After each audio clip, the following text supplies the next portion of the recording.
In this lesson, we're going to slow things down a bit.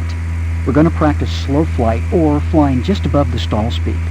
Master slow flight, and you are indeed on your way to mastering the airplane. Remember, do your homework before starting this flight.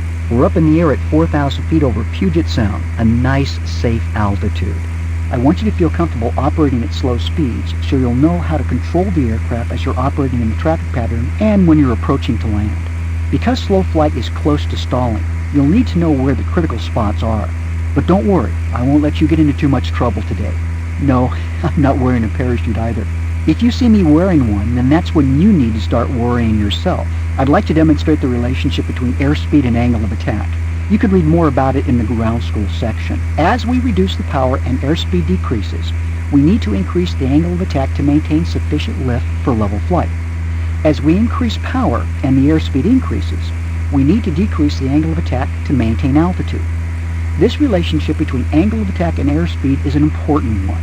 It's a relationship that you can't get out of, nor should you want to.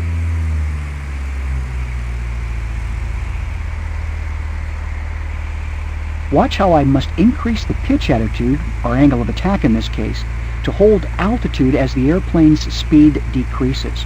As the airplane slows down, I must increase the angle of attack to maintain sufficient lift to keep the airplane flying in level flight.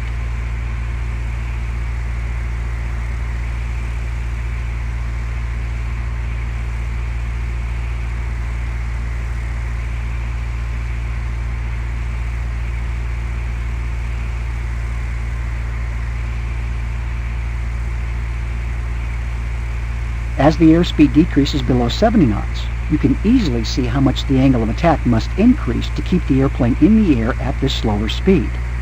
You can fly an airplane at any speed between cruise speed and stall speed. Now, what's stall speed? Well, that's coming up in a future lesson. The most important thing here is to understand that as you slow the airplane down, you must increase its angle of attack to maintain the desired flight condition, which, in our situation, was straight and level flight. And you'll need to add power to remain in straight and level flight.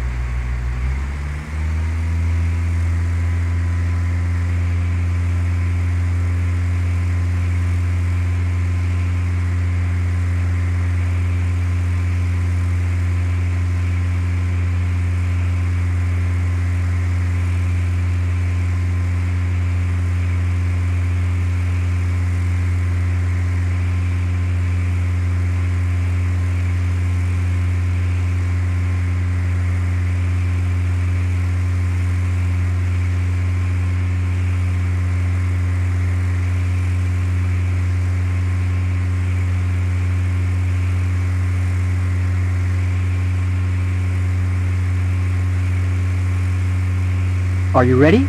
Let's go. Reduce the power to about 1500 RPM and allow the airspeed to slow to 60 knots.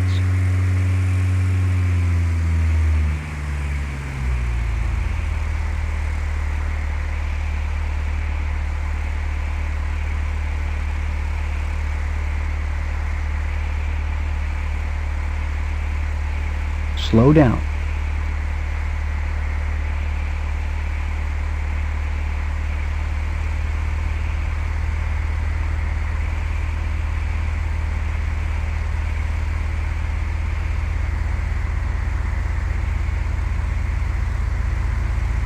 When you get there, you'll have to increase the power to nearly 2,000 RPM to maintain 4,000 feet at 60 knots.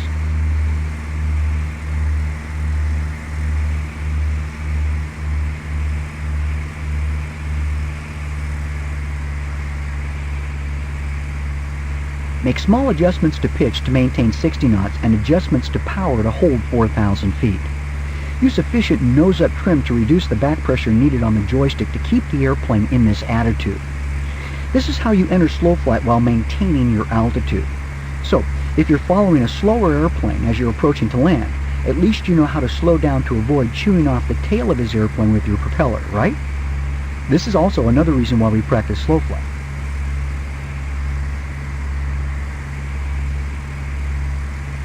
You're too high. Descend.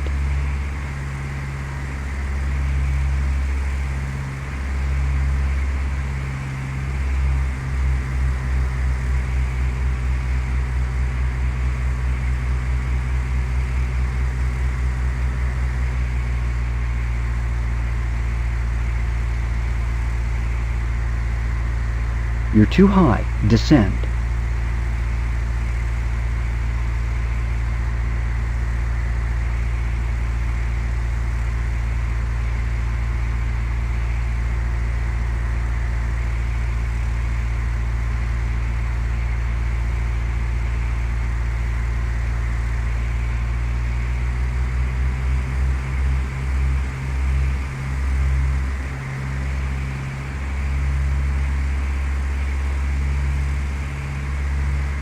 Excellent.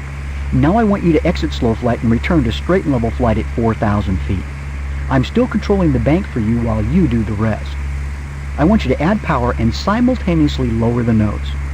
As the airplane begins to accelerate, lower the nose at a rate that allows you to maintain altitude.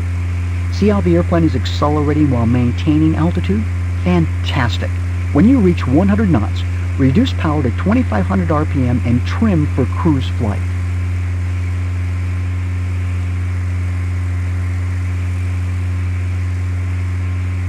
When you reach 100 knots, reduce engine RPM to maintain 100 knots. This is how you exit slow flight and return to a faster cruise flight condition. You remember when I said we always use attitude, power, and trim in that order? Well, there are a few exceptions. One is when exiting slow flight. It's best to add power and simultaneously lower the nose. If we lower the nose first, then added power, we might lose a little altitude as we accelerate. No sense doing this if we don't have to. You can see that in order to maintain altitude, you must decrease the wing's angle of attack. Do you see how a faster speed allows the airplane to fly at a lower angle of attack? Can you see the relationship between angle of attack and airspeed? Now, if you're not getting this, refer to the ground school session on the topic of slow flight. This is a very important topic, and you must understand the aerodynamics involved here for any of this to make sense. I think you probably have many questions, but now it's time to practice on your own. I'm going to cut you loose to practice entering and exiting slow flight. So practice flying at speeds between 100 knots and 50 knots. Hopefully this won't put knots in your stomach. Make sure you maintain altitude as you do this, and if you're feeling daring, you can even try a small turn while you're in slow flight.